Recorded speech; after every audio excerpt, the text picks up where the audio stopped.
My name is Awstin Gregg. I'm a licensed clinical social worker, licensed chemical dependency counselor, and I'm the CEO of Connections Wellness Group. Welcome to today's mental health moment. To talk about this moment, I want to start with a story. And the story is about the role of intrinsic motivation. See, I was working with the client and we were trying to get him to quit a habit. And this habit was smoking.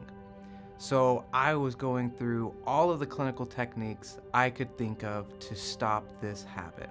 We were going through the thought triangle of CBT. We were going through the different elements of REBT, and nothing seemed to be working.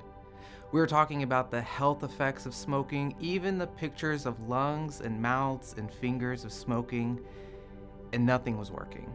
And admittedly, the client, he was getting a little frustrated, and if I'm being honest, I wanted to help this gentleman. I was getting frustrated too.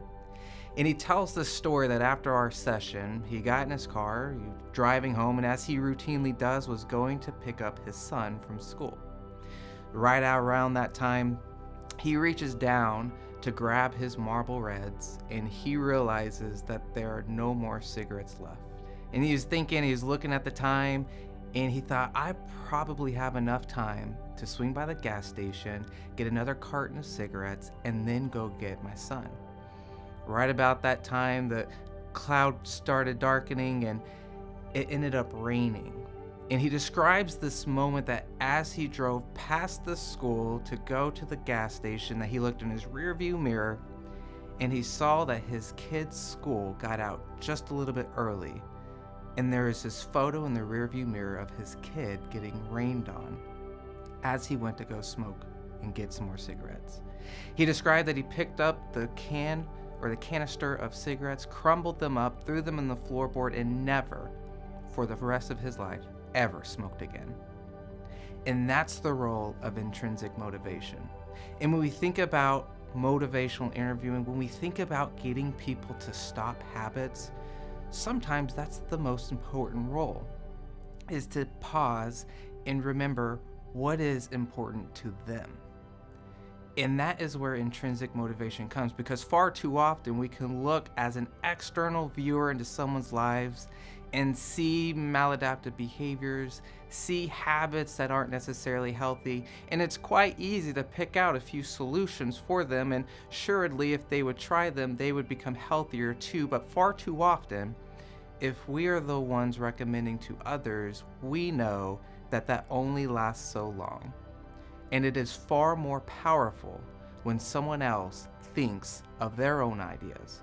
Because you see, when it is our idea, we are more subscribed to seeing it through. And we call that intrinsic motivation. And that's a core tenet of motivational interviewing, is to understand those components. And it's to understand the responsibility that we have as clinicians to see that side of coin. Now, motivational interviewing is a non-expert oriented, it is a non-confrontational type of talk, type of therapy, and we know we do it wrong when we, as clinicians, are the ones talking through the entire session. We know we're doing it wrong when we say the word but. Because in motivational interviewing, this is non-confrontational.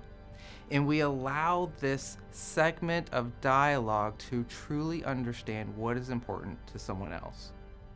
Now, in this mental health moment, I'll end with a story, but this is the most important emphasis of motivational interviewing, because we often reflect back to the individual what they're saying so that they might be able to see themselves. One of the guilty habits that my wife and I have is to watch Survivor. If you've never seen that show, they are on an island, they go through games, and they end up voting each other off. But our favorite moment of that series is at the very, very end, whenever they finally get voted off, and after 4 or 5 weeks, they finally see themselves in the mirror. Unshaved, ungroomed, you've been living in a deserted island for a few weeks, and there's this moment of realization that says, oh my goodness, like, how did this happen? What did I become? How did I get here?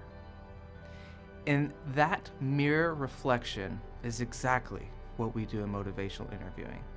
We listen, we hear, we are calm, and we reflect back to others so that they may see themselves.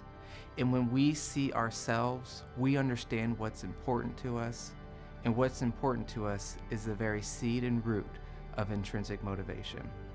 If we want to change behavior and if we want to be effective, sometimes the most valuable technique is to pause to understand what is important to others.